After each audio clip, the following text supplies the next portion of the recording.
Cycling through the sword suit of the Thoth Tarot. This video is intended to be used as a meditative device for people that would like to work through the minor arcana. And we're going to be, later on, we'll get into things like elemental dignities, ways of reading, the major arcana, all of that. But we're taking this step by step. We're going to be working through the sword suit of the Thoth Tarot deck. Of course, this is going to require a Thoth Tarot deck. And also you're going to need the Book of Thoth by Aleister Crowley. We're getting into some of these occult classics. Not classic in a Renaissance sense, but in a lodge magic sense. So, hello everyone, and thank you for joining me. This is Taliesin McKnight, and we're going to work through this together. This is a video for Patreon. So, I'm going to try to do the videos like these when I do 2 videos in a day. Because who just wants to cycle through the tarot? You need more substance than that. So, I made a video on the Shem Angel earlier. And then now we'll get into this 2 videos in a day. I try to do these like that because I really want to provide, I'm not saying this doesn't have substance, but you don't want to just cycle through the tarot. You want to do more. But we're going to get through this, this tarot together. So first of all, you're going to need to pause the video. Get out the swords. Get out all the swords and put them in order. It's worth doing this. You'll get much more out of this video, and believe me, you'll get a lot out of this video if you do this. It's worth it. Okay? So pause the video, get out your sword suit. Again, this video can be used as a meditative device for people, especially once it goes public to everybody. And put them in order. Ace, then the Ace of Swords, then the 2 of Swords, then the 3 of Swords, then the 4 of Swords, 5, 6, 7, 8, 9, 10, followed by the Knight, Queen, Prince, and Princess of Swords. You should have 14 sword cards here, the entire sword suit, which refers to the element of air. And we'll work through this together. Crowley said some pretty messed up things sometimes. I'm in no way defending him, not by any means. I cannot defend something that I'm against. However, he does a really good job at explaining the Kabbalah. But, I've thrown this back and forth. I've considered it. But I'm not going to jeopardize my channel. So if I omit a word or if I replace a word with another word in some of these videos, that's because I'm not going to lose my YouTube channel to do a tarot course. I'm just not doing it. So Crowley, who called himself the Beast, he said some wonky things, which I in no way defend, not even in the least. I'm against it also. But the Book of Thoth is very useful for understanding the Kabbalah and the Tarot. So if I omit a word or I replace a word or if I omit a whole passage, it's going to be rare, but if it happens, that's why. So I just explained it. So, get out your sword suit, pause the video, get out your sword suit and put them in order. And we're going to work through this together. Alright, you paused the video, you got it ready. You could pause it now and get it out. Alright, you got the cards in order. You paused. I'm sure you did, y'all. You paused it, you put them in order, you got it ready. Alright, you're ready, Freddy. The Ace of Swords, the root of the powers of air. The Ace of Swords. In the Book of Thoth, we are going to go to, first we're going to look at the aces in general, which refer to Keter on the Tree of Life, Sephira 1 on the Tree of Life. The aces in general, page 177, the four aces. And have your ace of swords out. As we go through this, we're going to work through this together. Be sure and have the ace of swords out, and you can listen to me read and look at the card. The aces represent the roots of the four elements. They are quite above and distinct from the other cards, in the same way as Keter is said to be symbolized only by the topmost point of the yod of Tetragrammaton. In these cards is no real manifestation of the element in its material form. They form a link between the small cards and the princesses who rule the heavens around the North Pole. The meridian is the Great Pyramid, and the elements rule going eastward, in the order of Tetragrammaton: fire, water, air, earth.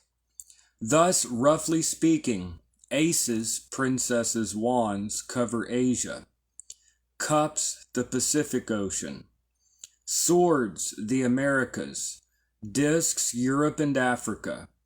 To make this relationship clear, one may go a little into the symbol of the pentagram or shield of David. It represents spirit ruling the four elements, and is thus a symbol of the triumph of man. The idea of the element of spirit is very difficult to grasp. The letter Shin, which is the letter of fire, has to do double duty by representing spirit as well. Generally speaking, the attributions of spirit are not clear and simple like those of the other elements. It is very remarkable that the tablet of spirit in the Enochian system is the key to all mischief, as in the Hindu system, Akasha is the egg of darkness. On the other hand, spirit represents Keter. Perhaps it was never in the mind of the exempt adept or adepts who invented the tarot to go so far into this matter. The point to remember is that, both in their appearance and in their meaning, the aces are not the elements themselves, but the seeds of those elements. Now we're going to look at the Ace of Swords in particular. On page 202, the Ace of Swords. The Ace of Swords is the primordial energy of air, the essence of the vow of Tetragrammaton, the integration of the Ruach. Air is the result of the conjunction of fire and water. Thus, it lacks the purity of its superiors in the male hierarchy, fire, soul, and the phallus. But, for this same reason, it is the first card directly to be apprehended by the normal consciousness of man. The errors of such cards as the 7 and the 10 of Cups are yet of an order altogether higher than the apparently much milder 4 of Swords. The study of the subtle and gradual degradation of the planes is excessively difficult. In nature, the obvious symbol of air is the wind, which bloweth whithersoever it listeth. It lacks the concentrated will of fire to unite with water. It has no corresponding passion for its twin element earth. There is indeed a notable passivity in its nature. Evidently, it has no self-generated impulse, but, set in motion by its father and mother, its power is manifestly terrific. It visibly attacks its objective, as they, being of subtler and more tenuous character, can never do. Its all-embracing, all-wandering, all-penetrating, all-consuming qualities have been described by many admirable writers, and its analogies are for the most part patent to quite ordinary observers. But it will instantly be asked, what of the status of this element in the light of other attributions? In the Yetziratic world, is not air the first element to follow spirit? Is not Vayu the first emergence of the phenomenal from the arcane obscurity of Akasha? How may one reconcile the doctrine of mind with the fact that Ruch or Ruach actually means spirit itself. Achat Ruach Elohim Chaim 777 means one is the spirit, not air, of the gods of the living. And is not air the element attributed to Mercury, also most properly the breath of life, the word, the logos itself? The student must be referred to some less raw, cursory, elementary, and superficial treatise than this present bad-eyed, penguin-winged, blue-bottle-brained buzzing. Nevertheless, although air is in no system the lowest, and so cannot claim benefit of clergy from the doctrine that Malkut automatically resolves into Keter, the following reference seems not wholly to lack either cogency or pertinence. The Ruach is centered in the airy Sephira Tiferet, who is the Son, S-O-N, the firstborn of the Father, and the Son, S-U-N, the first emanation of the creative phallus. He derives directly from his mother Binah through the path of Zion, the sublime intuitive sense, so that he partakes absolutely of the nature of Neshama. From his father Chokmah he is informed through the path of He, the great mother, the star, Our Lady Nuit. How strikingly this fact confirms the counterchange of the emperor and the star above fully expounded as a link between Chokmah and Tiferet. The emperor would have no great significance, and this exquisite doctrine of the three mothers would be lost. Back to this. From his father Chokmah he is informed through the path of He, the great mother, the star, Our Lady Nuit, so that the creative impulse is communicated to him by all possibility soever. Finally, from Keter, the supreme, descends directly upon him through the path of Gimel, the high priestess, the triune light of initiation. The three-in-one, the secret mother in her polymorphous plenitude. These alone hail him thrice blessed of the supernals. The card represents the sword of the Magus, see Book 4, Part 2. Crowned with the 22-rayed diadem of pure light. The number refers to the Atu. Also, 22 equals 2 times 11, the magical manifestation of Chokmah, wisdom, the Logos. Upon the blade, accordingly, is inscribed the word of the law, Thelema. This word sends forth a blaze of light, dispersing the dark clouds of the mind.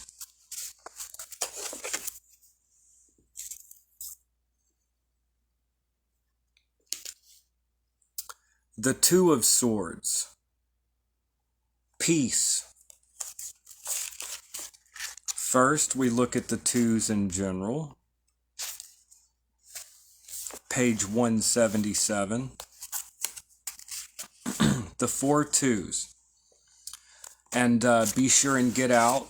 Pause the video if need be. Get out the Two of Swords and look at the card while I read. It's important to look at the card while you listen. The twos. These cards refer to Chokmah, number 2 on the Tree of Life. The twos, these cards refer to Chokmah. From the point of view of the ordinary person, Chokmah is really number 1 and not number 2, because he is the first manifestation. Keter is completely concealed, so that nobody knows anything about it at all. Hence, only on reaching the deuces does an element appear as the element itself. Chokmah is uncontaminated by any influence. Therefore, the elements here appear in their original harmonious condition. The Two of Swords was formerly called the Lord of Peace Restored, but this word restored is incorrect, because there has been no disturbance. The Lord of Peace is therefore a better title, but it needs thinking hard to work this out, since the sword is so intensely active. It may be helpful to study the essay on silence. for a parallel. The negative form, page 120, the essay on silence, for a parallel. The negative form of the positive idea. See also the essay on chastity, Little Essays Toward Truth, which concludes, Sir Knights, be vigilant, watch by your arms and renew your oath, for that day is of sinister augury, and deadly charged with danger, which ye fill not to overflowing with gay deeds, and bold of masterful of manful chastity. Witness also Catalyst, Domi maneas paresque nobis noem continuas futationes. Nor does he misunderstand the gesture of Harpocrates. Silence and chastity are isomers. It is all one case of the general proposition that the sum of the infinite energy of the universe is zero. Now we look at the Two of Swords in general. I would read those two essays, but we would be here for a very long time. There is the essay of silence in the book itself. Let me see here. Where is it?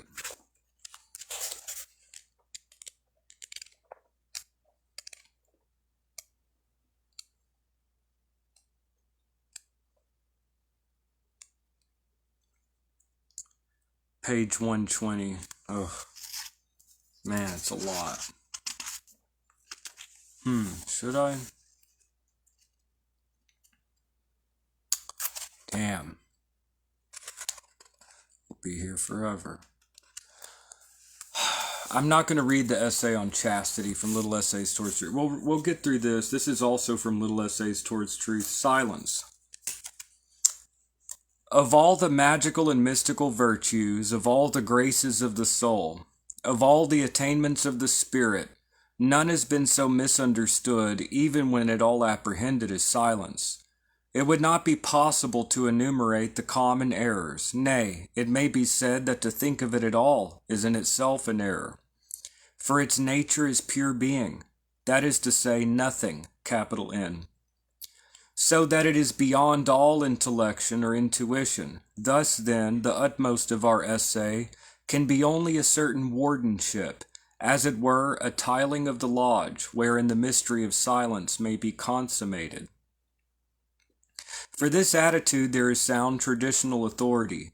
Harpocrates, the god of silence, is called the Lord of defense and protection. But his nature is by no means that negative and passive silence which the word commonly connotes. For he is the all-wandering spirit, the pure and perfect knight-errant, who answers all enigmas, and opens the closed portal of the king's daughter. But silence in the vulgar sense is not the answer to the riddle of the Sphinx. It is that which is created by that answer. For silence is the equilibrium of perfection, so that Harpocrates is the omniform, the universal key to every mystery soever. The Sphinx is the puzzle or puzzle, the feminine idea to which there is only one complement, always different in form and always identical in essence. This is the signification of the picture of the god. It is shown more clearly in his adult form as the foal of the tarot, and as Bacchus Diffuus, and without equivocation when he appears as Baphomet. When we inquire more closely into his symbolism, the first quality which engages our attention is doubtless his innocence. Not without deep wisdom is he called twin of Horus, and this is the Aeon of Horus. It is he who sent forth Aiwass, his minister, to proclaim its advent. The fourth power of the Sphinx is silence. To us, then, who aspire to this power as the crown of our work, it will be of utmost value to attain his innocence in all its fullness. We must understand, first of all, that the root of moral responsibility, on which man stupidly prides himself as distinguishing him from the other animals, is restriction, which is the word of sin. Indeed, there is truth in the Hebrew fable, that the knowledge of good and evil brings forth death. To regain innocence is to regain Eden. We must learn to live without the murderous consciousness that every breath we draw swells the sails which bear our frail vessels to the port of the grave. We must cast out fear by love, seeing that every act is an orgasm. Their total issue cannot be but birth. Also, love is the law. Thus every act be righteousness. Every act must be righteousness and truth. By certain meditations, this may be understood and established, and this ought to be done so thoroughly that we become unconscious of our sanctification, for only then is innocence made perfect. This state is, in fact, a necessary condition of any proper contemplation of what we are accustomed to consider the first task of the aspirant, the solution of the question, what is my true will? For until we become innocent, we are certain to try to judge our will from the outside, whereas true will should spring, a fountain of light, from within, and flow unchecked, seething with love, into the ocean of life. This is the true idea of silence. It is our will which issues, perfectly elastic, sublimely protean, to fill every interstice of the universe of manifestation which it meets in its course. There is no gulf too great for its immeasurable strength, no strait too arduous for its imperturbable subtlety. It fits itself with perfect precision to every need. Its fluidity is the warrant of its fidelity. Its form is always varied by that of the particular imperfection which it encounters. Its essence is identical in every event. Always the effect of its action is perfect. That is silence. And this perfection is ever the same, being perfect yet ever different, because each case presents its own peculiar quantity and quality. It is impossible for inspiration itself to sound a dithyramb of silence, for each new aspect of Harpocrates is worthy of the music of the universe throughout eternity. I have simply been led by my loyal love of that strange human race among whom I find myself incarnate, to indite this poor stanza of the infinite epic of Harpocrates as being the facet of his fecund brilliance, which has refracted the most needful light upon mine own darkling entrance to his shrine of fulminating of ineffable Godhead. I praise the luxuriant rapture of innocence, the virile and pantomorphous ecstasy of all fulfillment. I praise the crowned and conquering child, whose name is force and fire, whose subtlety and strength make sure serenity, whose energy and endurance accomplish the attainment of the Virgin of the Absolute, who being manifested is the player upon the sevenfold pipe, the great god Pan, and being withdrawn into the perfection that he willed is silence. All right. Now we go to the Two of Swords in particular. That was page 120, by the way. So the Two of Swords in particular. He was explaining how,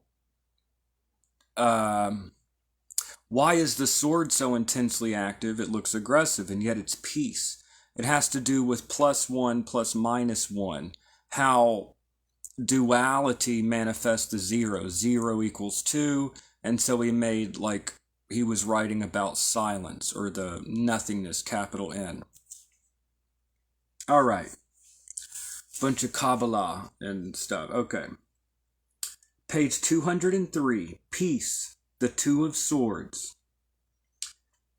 And this is Chokmah in the suit of air, and the deacon is the moon in Libra, which has nothing to do with its place in the tree of life. The deacons are separate. It's the moon in Libra, the deacon. So, Peace, the Two of Swords. This card is ruled by Chokmah in this element of air. This suit, governing all intellectual manifestations, is always complicated and disordered. It is subject to change, as is no other suit. It represents a general shaking up, resulting from the conflict of fire and water in their marriage, and proceeds when Earth appears to crystallization. But the purity and exaltation of Chokmah are such that this card manifests the very best idea possible to the suit. The energy abides above the onslaught of disruption. The comparative calm is emphasized by the celestial attribution, the moon in Libra. The moon is change, but nature is peaceful. Moreover, Libra represents balance. Between them, they regulate the energy of the swords, the moon in Libra. And the card appear two swords crossed. They are united by a blue rose with 5 petals. This rose represents the influence of the mother, whose harmonizing influence compounds the latent antagonism native to the suit. The rose emits white rays, producing a geometrical pattern that emphasizes the equilibrium of the symbol.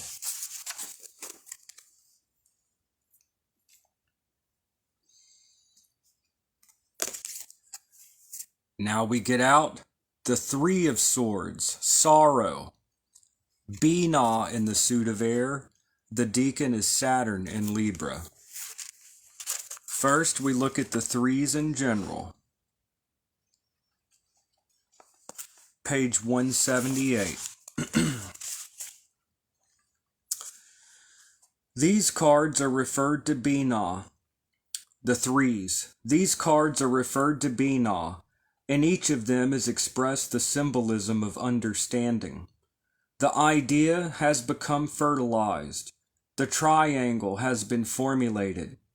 In each case, the idea is of a certain stability which can never be upset, but from which a child can issue. The idea of division, of mutability, the idea of the airy quality of things manifests itself in the 3 of Swords, the Lord of Sorrow. Here one is reminded of the darkness of Binah, of the mourning of Isis. But this is not any vulgar sorrow dependent upon any individual disappointment or discontent. It is Weltschmerz, the universal sorrow. It is the quality of melancholy. And again, it's Saturn in Libra. So now we look at the 3 of Swords in particular on page 204. The 3 of Swords, sorrow, the 3 of Swords. Binah, the great mother. Here rules the realm of air.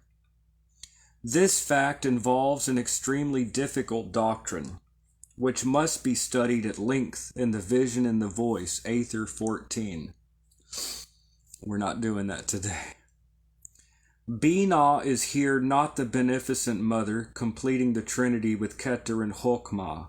She represents the darkness of the great sea.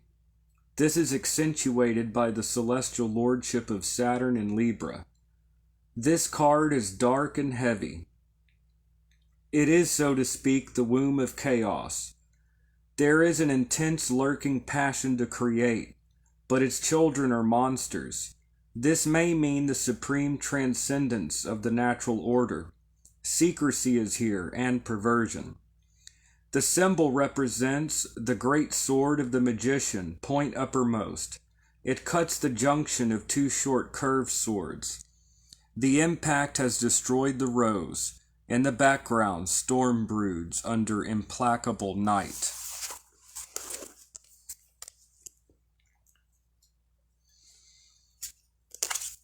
Now we get out together the 4 of Swords, truce, which is Chesed in the suit of air, and it is Jupiter in Libra, the deacon.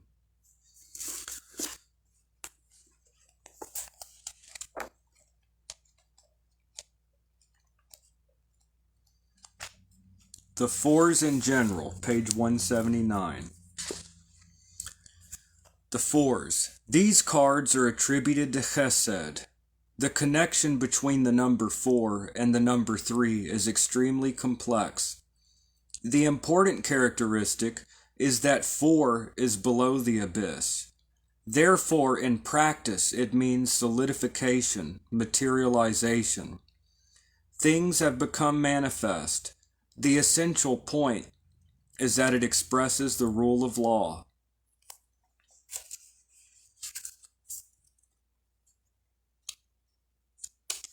The weakness in the element of the Four of Swords. The Four of Swords is called truce. This seems rather on the lines of the strong man armed, keeping his house in peace. The masculine nature of air makes it dominant. The card is almost a picture of the formation of the military clan system of society.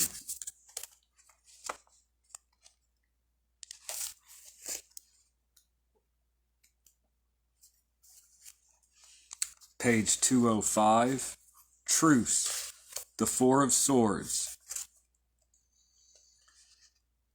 The number 4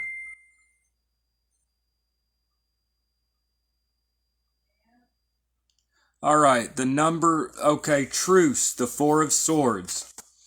The number 4, chesed, is here manifested in the realm of the intellect. So the Four of Swords, the number 4, chesed, is here manifested in the realm of the intellect. Chesed refers to Jupiter, who rules in Libra in this decadent. The sum of these symbols is therefore without opposition. Hence the card proclaims the idea of authority in the intellectual world. It is the establishment of dogma and law concerning it. It represents a refuge from mental chaos, chosen in an arbitrary manner. It argues for convention. The hilts of the four swords are at the corner of a St. Andrew's cross. Their shape suggests fixation and rigidity. Their points are sheathed in a rather large rows of 49 petals, representing social harmony. Here, too, is compromise. Minds too indolent or too cowardly to think out their own problems hail joyfully this policy of appeasement. As always, the four is the term. As in this case, there is no true justification for repose. Its disturbance by the five holds no promise of advance. Its static shams go pell-mell into the melting pot. The issue is mere mess, usually signalized by fetid stench, but it has to be done. Now we get out the Five of Swords.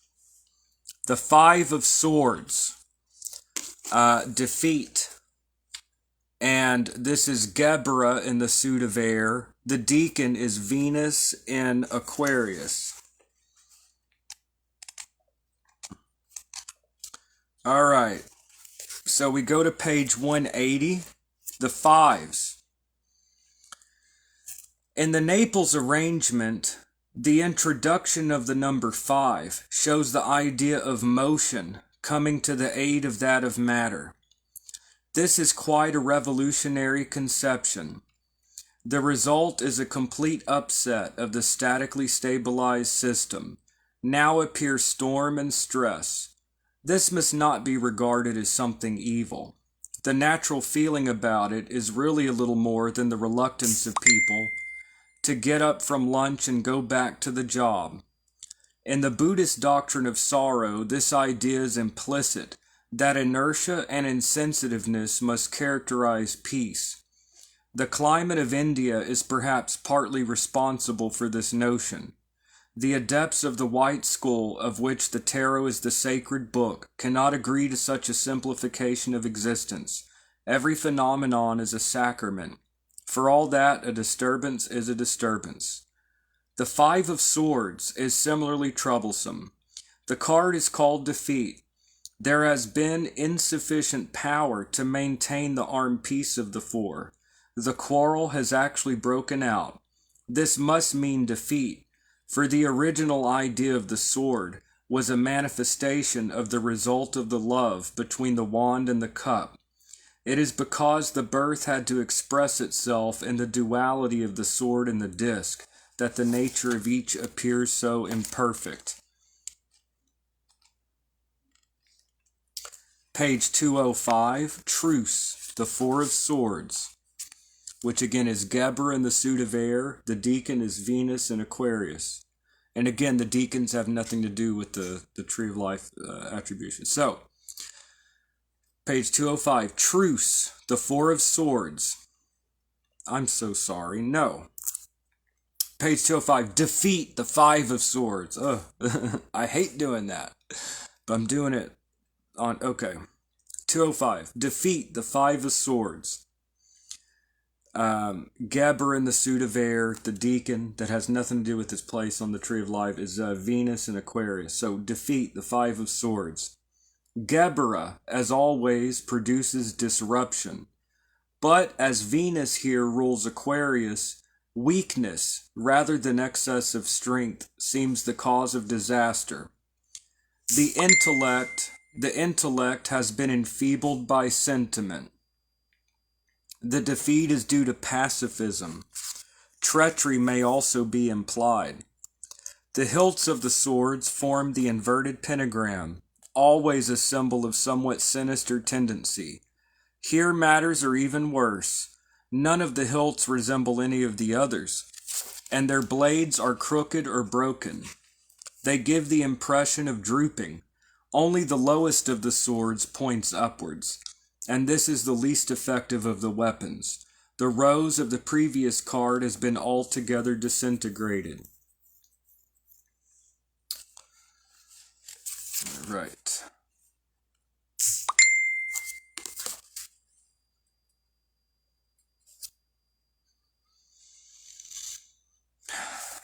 All right.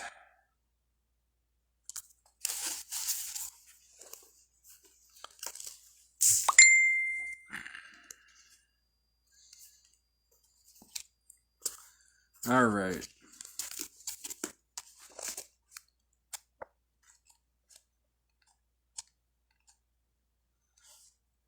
Page 181. Now we go to the Six of Swords. The Six of Swords. Page 181. So, the Six of Swords refers to Tiferet in the suit of air. The deacon, which is not necessarily associated with the Tree of Life, the deacon is a different thing. The deacon here is Mercury in Aquarius. So, page 181, the sixes. These cards are attributed to Tiferet. This Sephira is in some respects the most important of all. It is the center of the whole system. Tiferet. These cards are attributed to Tiferet. This Sephira is in some respects the most important of all. It is the center of the whole system. It is the only Sephira below the abyss which communicates directly with Keter. It is fed directly from Chokmah and Binah, also from Chesed and Gebera. It is thus admirably fitted to dominate the lower Sephiroth. It is balanced both vertically and horizontally. In the planetary system, it represents the Sun, S-U-N. In the system of Tetragrammaton, it represents the Sun, S-O-N. The entire geometrical complex of the Ruach may be regarded as an expansion from Tiferet. It represents consciousness in its most harmonized and balanced form, definitely in form, not only in idea, as in the case of the number 2. In other words, the Sun is an interpretation of the Father in terms of the mind. The Six of Swords is called Science. Its ruler is Mercury, so that the element of success turns away from the idea of division and quarrel. It is intelligence which is one to the goal. Looking at the Six of Swords in particular, on page 206, Science. The Six of Swords, Science. Tiferet shows the full establishment and balance of the idea of the suit. This is particularly the case with this card, as the intellect itself is also referred to the number 6. Mercury in Aquarius represents the celestial energy influencing the cherub of the man, thus showing intelligence and humanity. But there is much more than this in the symbol. The perfect balance of all mental and moral faculties, hardly one, and almost impossible to hold in an ever-changing world, declares the idea of science in its fullest interpretation. The hilts of the swords, which are very ornamental, are in the form of the hexagram. Their points touch the outer petals of a red rose upon a golden cross of 6 squares, thus showing the rosy cross as the central secret of scientific truth.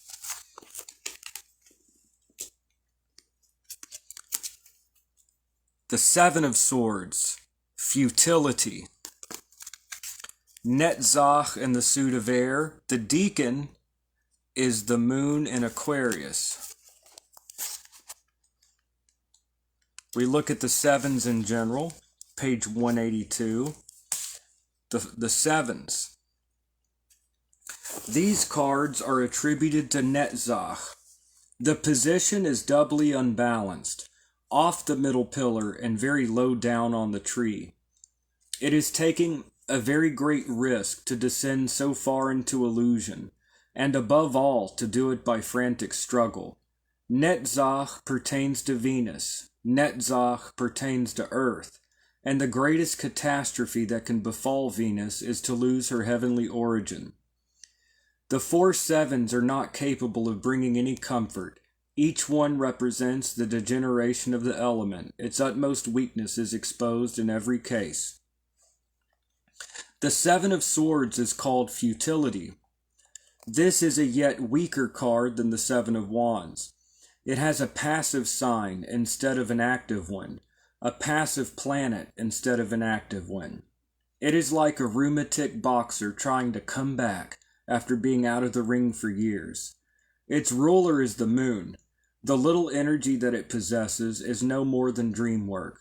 It is quite incapable of the sustained labor which alone bar miracles can bring any endeavor to fruition.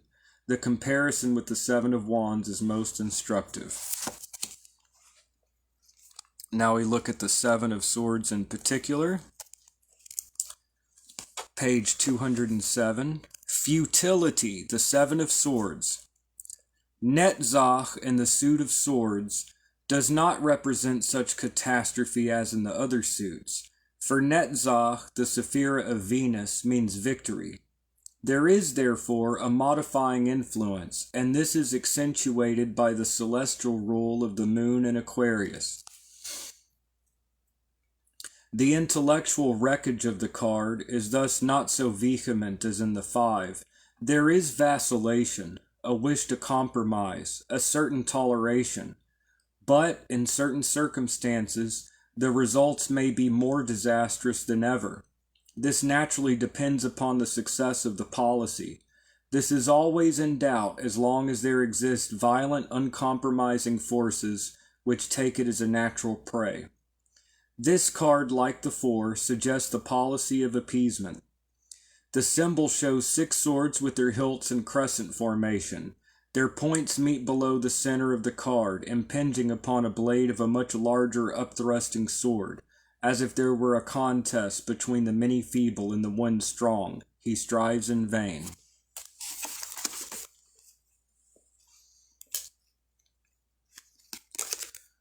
We get out the 8 of Swords. Interference. Hold in the suit of air. The deacon, which I use a lot of repetition in my videos to drill it in the head. It's intentional when I repeat things. The deacon is not necessarily associated with his place on the tree of life. So it's hold in the suit of air. The deacon, unrelated to that, is Jupiter in Gemini. So both the placement on the tree of life and the deacon, separately, they both add to the meaning of the card. Page 183, the 8s. The 8s are attributed to Hod, being in the same plane as the 7s on the tree of life, but on the other side, the same inherent defects as are found in the 7s will apply. Yet one may perhaps urge this alleviation, that the eights come as, in a sense, a remedy for the error of the sevens. The mischief has been done, and there is now a reaction against it. One may therefore expect to find that, while there is no possibility of perfection in the cards of this number, they are free from such essential and original errors as in the lower case. The Eight of Swords is called interference. At first sight, it would seem easy to confuse it with the Eight of Cups, but the idea is in reality quite different. The card is attributed to Jupiter and Gemini. Accordingly, there is no weighing down of the will by internal or external stress. It is simply the error of being good-natured when good nature is disastrous. Gemini is an airy sign, an intellectual sign. Jupiter is geniality and optimism. This will not do in the world of swords. If one must hit it all, a knockout blow is best. But there is another element in this card, that of unexpected, the eights being at heart mercurial are always that, interference. Sheer unforeseen bad luck, trivial incidents have often altered the destiny of empires, brought to naught the best laid plans of mice and men. The Eight of Swords in particular on page 207. Interference, the Eight of Swords. The number 8, Hod, here signifies lack of persistence in matters of the intellect and of contest. Good fortune, however, attends even these weakened efforts thanks to the influence of Jupiter and Gemini ruling the deacon. Yet the will is constantly thwarted by accidental interference.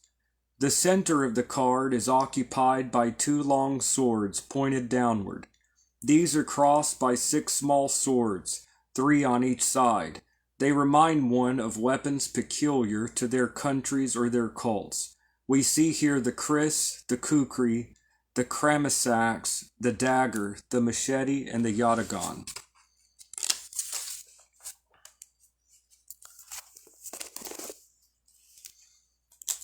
We now get out the 9 of Swords, cruelty.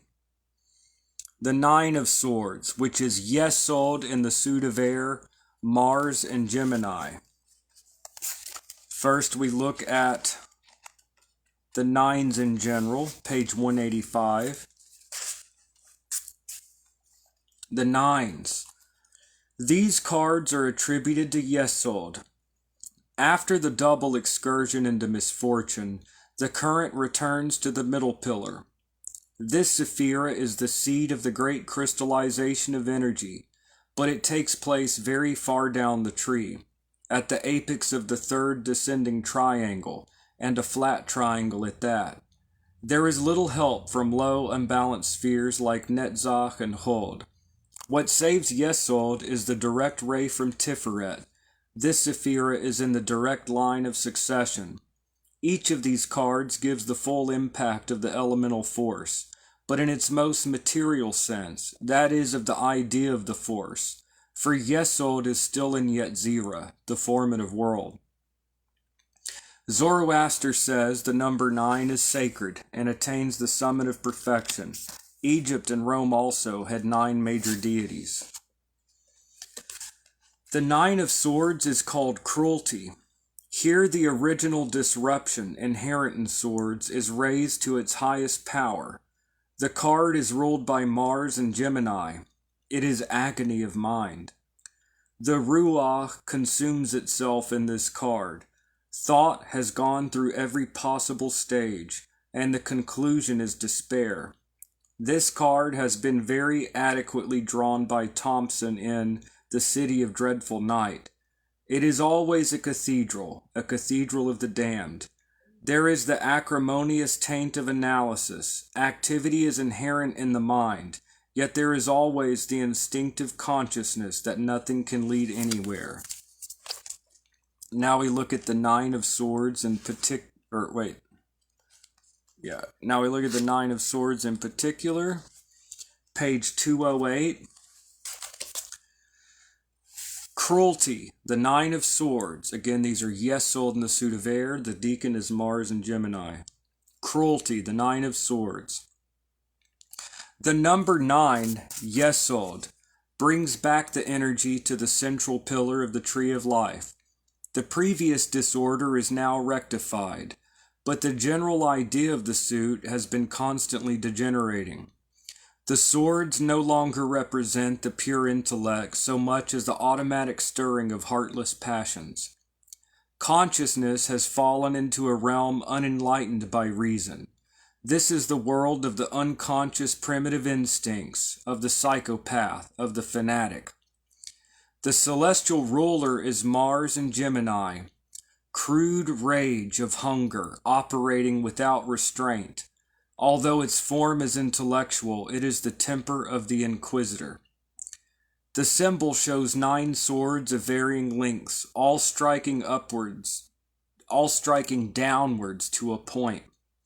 They are jagged and rusty. Poison and blood drip from their blades. There is, however, a way of dealing with this card. The way of passive resistance, resignation, the acceptance of martyrdom. Nor is an alien formula that of implacable revenge. All right, so now we go to the tens in general. The tens. All right, page 187, the tens. These cards are attributed to Malkut. Here is the end of all energy. It is away from the formative world altogether, where things are elastic. There is now no planetary attribution to consider. So far as the Sephira is concerned, it is right down in the world of Asiya. By the mere fact of having devised 4 elements, the current has derogated from the original perfection. The tens are a warning. See whither it leads to take the wrong first step. The Ten of Swords is called ruin. It teaches the lesson which statesmen should have learned and have not, that if one goes on fighting long enough, all ends in destruction. Yet this card is not entirely without hope. The solar influence rules. Ruin can never be complete, because disaster is asthenic disease. As soon as things are bad enough, one begins to build up again. When all the governments have smashed each other, there still remains the peasant. At the end of Candid's misadventures, he could still cultivate his garden. Now we look at the Ten of Swords in particular. And thank you for sticking with me in these. It's excellent. So the Ten of Swords in particular, ruin to page 208. You'll get a lot out of this, believe me. You'll get a lot out of these videos. So page 208, ruin, the Ten of Swords in particular. Ruin, the Ten of Swords. Again, that's Malkut in the suit of air, the Sun and Gemini. Ruin, the Ten of Swords. The number 10, Malkut, as always, represents the culmination of the unmitigated energy of the idea. It shows reason run mad, ramshackle riot of soulless mechanism. It represents the logic of lunatics, and for the most part of philosophers. It is reason divorced from reality. This card is also ruled by the Sun in Gemini, but the mercurial quality of the sign serves to disperse his rays. This card shows the disruption and disorder of harmonious and stable energy. The hilts of the swords occupy the positions of the Sephiroth, but the points 1 to 5 and 7 to 9 touch and shatter the central sword 6, which represents the sun, the heart, the child of Chokmah and Binah. The 10th sword is also in splinters. It is the ruin of the intellect, and even of all mental and moral qualities. In the Yi Ching, Soul in Gemini is the virtue of the 43rd hexagram Kwai, the watery modification of the phallus. Also, by the interlacing interpretation, the harmony of these two same trigrams. The signification is perfectly harmonious with that of the Ten of Swords. It represents the damping down of the creative impulse, weakness, corruption, or mirage affecting that principle itself. But viewing the hexagram as a weapon or method of procedure, it counsels the ruler to purge the state of unworthy officers. Curiously, the invention of written characters to replace knotted strings is ascribed among Chinese scholars to the use of this hexagram by the sages. Gemini is ruled by Thoth. 10 is the key of the Naples arrangement, and Apollo, Sol, is the patron of literature and the arts. So this suggestion might appear at least no less suitable to the Kabbalistic correspondences than to their double emphasis on water and the sun. Apart from this, however, the parallelism is complete. Now we get to the court cards. We get out the Knight of Swords. First, we look at the 4 dignitaries in general, or the 4 court cards in general. Page 149. The knights represent the powers of the letter Yod in the name. They are the most sublime, original, active part of the energy of the element. For this reason, they are represented on horseback and clad in complete armor. Their action is swift and violent, but transient. In the element of fire, for instance, the night corresponds to the lightning flash, and the element of water to rain and springs, and that of air to wind, and in that of earth to mountains. It is very important as a mental exercise to work out for oneself these correspondences between the symbol and the natural forces which they represent, and it is essential to practical magical work to have assimilated this knowledge. Now, if we go to the very back of the book, to page 286, we see the triplicities of the zodiac. The Knight of Wands is fire of air. It represents wind, swift onset. Note the idea of balance as in trade winds. So a swift onset of wind is associated with the Knight of Swords. All right, the Knight of... I flipped right to it. Knight of Swords, page 159. The Knight of Swords represents the fiery part of air. He is the wind, the storm. He represents the violent power of motion applied to an apparently manageable element. He rules from the 21st degree of Taurus to the 20th degree of Gemini. He is a warrior helmed, and for his crest he bears a revolving wing.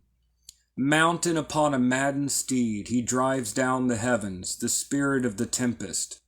In one hand is a sword, in the other a poniard. He represents the idea of attack. The moral qualities of a person thus indicated are activity and skill, subtlety and cleverness. He is fierce, delicate, and courageous, but altogether the prey of his idea, which comes to him as an inspiration without reflection. If ill-dignified, the vigor in all these qualities being absent, he is incapable of decision or purpose. Any action that he takes is easily brushed aside by opposition. Inadequate violence spells futility. Chimera bombinans in vacuo. In the Yi Ching, the fiery part of air is represented by the 32nd hexagram Hung. This is the first occasion on which it has been simple to demonstrate the close technical parallelism which identifies Chinese thought and experience with that of the West, for the meaning is long continuance, perseverance in well-doing, or continuously acting out the law of one's being, as Legge puts it in his note on the hexagram. And this seems incongruous with the Kabbalistic idea of violent energy applied to the least stable of the elements.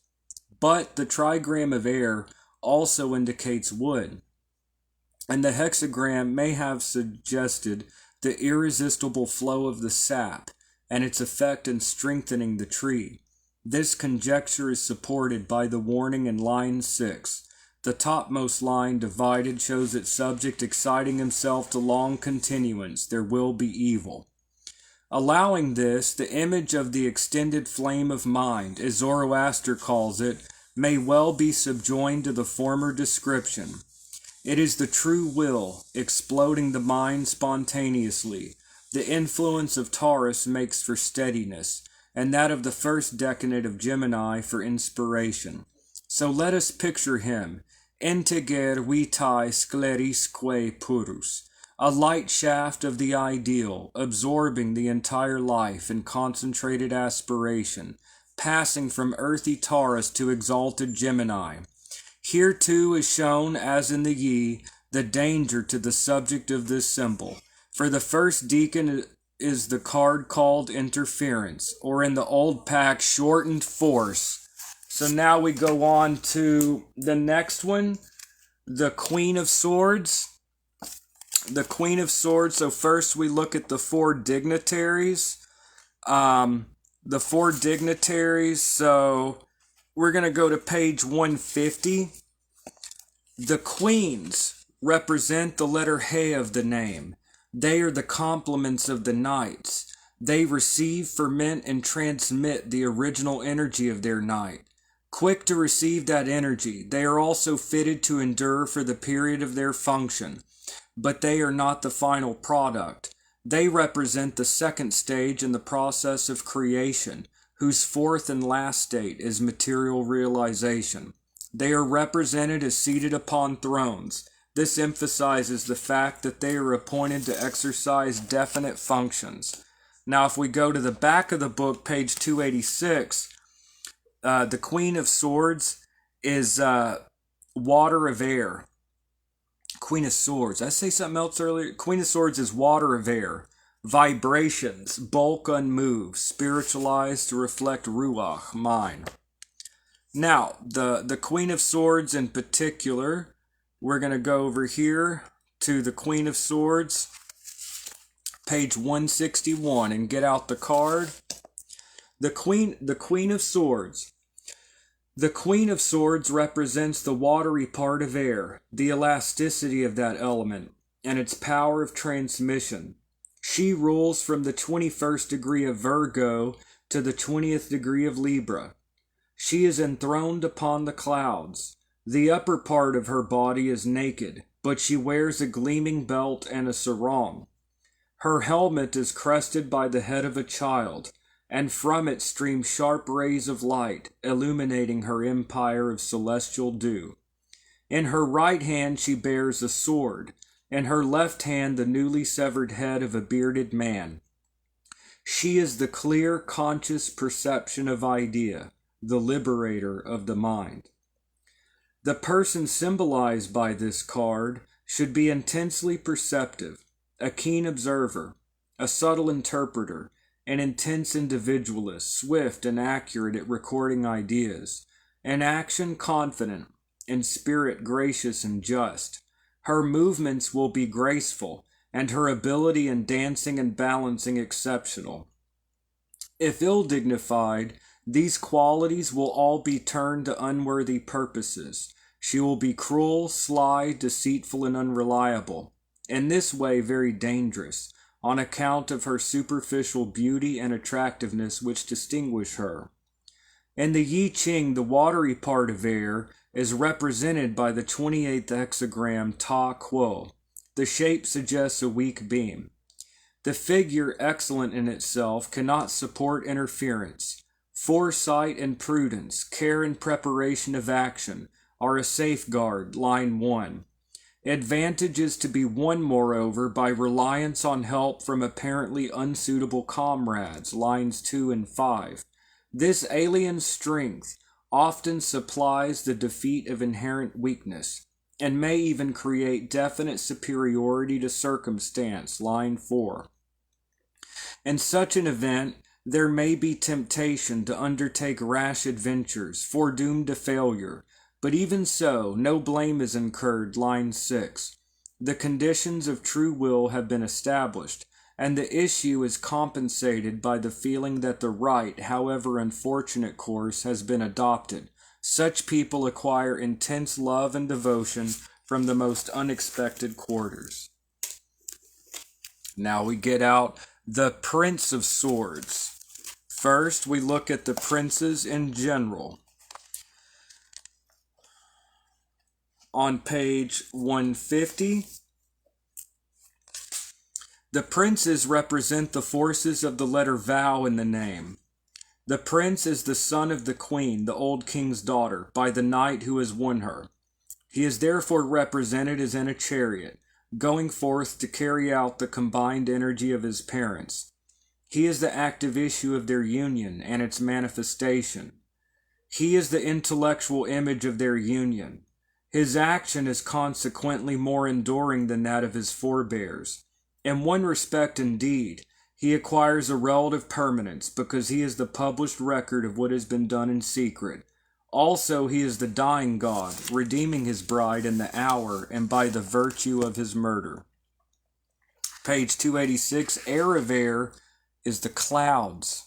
So natural phenomena side to the court cards. The Prince of Swords is heir of air. Clouds, steady conveyors of water.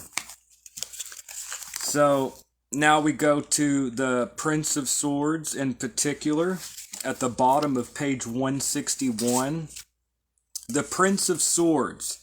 This card represents the airy part of air. With its particular interpretation, it is intellectual. It is a picture of the mind, as such. He rules from the 21st degree of Capricornus to the 20th degree of Aquarius. The figure of this prince is clothed with closely woven armor, adorned with definite device, and the chariot which bears him suggests even more closely geometrical ideas. His chariot is drawn by winged children, looking and leaping irresponsibly in any direction that takes their fancy. They are not reined, but perfectly capricious. The chariot consequently is easy enough to move, but quite unable to progress in any definite direction except by accident. This is a perfect picture of the mind. On the head of this prince is nevertheless a child's head radiant, for there is a secret crown in the nature of this card. If concentrated, it is exactly Tiferet. The operation of his logical mental processes have reduced the air, which is his element, to many diverse geometrical patterns. But in these there is no real plan. They are demonstration of the powers of the mind, without definite purpose. In his right hand is a lifted sword wherewith to create, but in his left hand a sickle, so that what he creates he instantly destroys. A person thus symbolized is purely intellectual. He is full of ideas and designs which tumble over each other. He is a mass of fine ideals, unrelated to practical effort. He has all the apparatus of thought in the highest degree, intensely clever, admirably rational, but unstable of purpose, and in reality indifferent even to his own ideas, as knowing that any one of them is just as good as any other. He reduces everything to unreality, by removing its substance and transmuting it to an ideal world of ratiocination, which is purely formal and out of relation to any facts, even those upon which it is based. In the Yi Ching, the airy part of air is represented by the 57th hexagram Sun. This is one of the most difficult figures in the book, on account of its ambivalence. It means both flexibility and penetration. Immensely powerful because of its complete freedom from settled principles, capable of maintaining and putting forward any conceivable argument, insusceptible of regret or remorse, glib to quote scripture, aptly and cunningly to support any thesis soever, indifferent to the fate of a contrary argument advanced 2 minutes earlier, impossible to defeat because any position is as good as any other, ready to enter into combination with the nearest element available. These elusive and elastic people are of value only when firmly mastered by creative will, fortified by an intelligence superior to their own. In practice, this is rarely possible. There is no purchase to be had upon them, not even by pandering to their appetites. These may nevertheless be stormy, even uncontrollable. Faddists, devotees of drink, drugs, humanitarianism, music, or religion are often in this class, but when this is the case, there is still no stability. They wander from one cult or one vice to another, always brilliantly supporting with the fanaticism of a fixed conviction what is actually no more than the whim of the moment. It is easy to be deceived by such people, for the manifestation itself has enormous potency. It is as if an imbecile offered one the dialogues of Plato. They may in this way acquire a great reputation, both for depth and breadth of mind. And finally, we come to the very last of the suit of air, the Princess of Swords. So first of all, let's look at the princesses in general, towards the bottom of page 150. The princesses represent the he final of the name. They represent the ultimate issue of the original energy and its completion, its crystallization, its materialization. They also represent the counterbalancing, the reabsorption of the energy. They represent the silence into which all things return. They are thus at the same time permanent and non-existent, an audit of the equation 0 equals 2. The princesses have no zodiacal attribution, yet evidently they represent 4 types of human being. They are those numerous elemental people whom we recognize by their lack of all sense of responsibility, whose moral qualities seem to lack bite. They are subdivided according to planetary predominance. Such types have been repeatedly described in fiction. As Eliphas Levi wrote, "The love of the magus for such creatures is insensate and may destroy him." The relations, I'll go ahead and read this next part. The relations between these 4 elements of the name, the 4 court cards, are extraordinarily complex, quite beyond the limits of any ordinary treatise to discuss. They change with every application of thought to their meaning. For instance, no sooner has the princess made her appearance than the prince wins her in marriage, and she is set upon the throne of her mother. She thus awakens the eld of the original old king, who thereupon becomes a young knight, and so renews the cycle. The princess is not only the perfect maiden, but owing to the death of the prince, the forsaken and lamenting widow. All this occurs in the legends characteristic of the Aeon of Osiris. It is hardly possible definitely to disentangle these complications, but for the student it is sufficient if he will be content to work with one legend at a time. It is natural that in the Aeon of Osiris the regimen of air, of strife, of intellect should be thus confused, that its symbols and formulas should overlap, should contradict each other. It is impossible to harmonize the multitudinous fables or parables, because each was invented to emphasize some formula that was regarded as imperative to serve some local or temporal purpose. The princesses don't have any, force of nature thing. So now we go to the Princess of Swords in particular. Alright. Here we go. The Princess of Swords in particular. Alright, so that's going to be page 163. The Princess of Swords. The Princess of Swords represents the earthy part of air, the fixation of the volatile. She brings about the materialization of idea. She represents the influence of heaven upon earth. She partakes of the characteristics of Minerva and Artemis, and there is some suggestion of the Valkyrie. She represents to some extent the anger of the gods, and she appears helmed, with serpent-haired Medusa for her crest. She stands in front of a barren altar, as if to avenge its profanation, and she stabs downward with her sword. The heaven and the clouds, which are her home, seem angry. The character of the princess is stern and revengeful. Her logic is destructive. She is firm and aggressive, with great practical wisdom and subtlety in material things. She shows great cleverness and dexterity in the management of practical affairs, especially where they are of a controversial nature. She is very adroit in the settlement of controversies. If ill-dignified, all these qualities are dispersed. She becomes incoherent, and all her gifts tend to combine to form a species of low cunning whose object is unworthy of the means. In the Yi Ching, the earthy part of air is represented by the 18th hexagram Ku. This means troubles. It is, for all practical and material matters, the most unhappy symbol in the book. All the fine qualities of air are weighed down, suppressed, suffocated. People thus characterized are slow mentally, the prey of constant anxiety, crushed by every kind of responsibility, but especially in family affairs.